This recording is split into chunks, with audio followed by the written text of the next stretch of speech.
جلسه براشون انجام شده. فرشون هم سازی، یه جنبی تحت زیر لسه، همین پایینشون میکن فرش میخواست چهار تا درمونشون، یه جنبی تخصصی جلسه براشون انجام شده. فرشون هم سازی، یه جنبی تحت زیر لسه، همین پایینشون. خب یه سلام و عرض ادب خدمت همه دوستان و همراهان عزیز.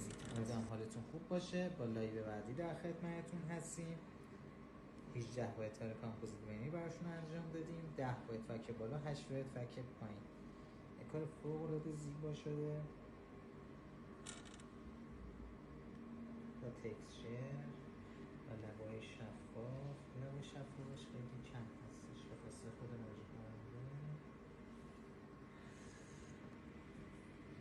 این مکس زیبا و فوق العاده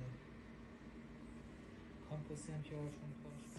خب این رضایت خود موجود کننده رو بگیریم. راضی بودی؟ بله خیلی مبارکتون باشه. لبتون هم خندون، آدم همیشه بخندید.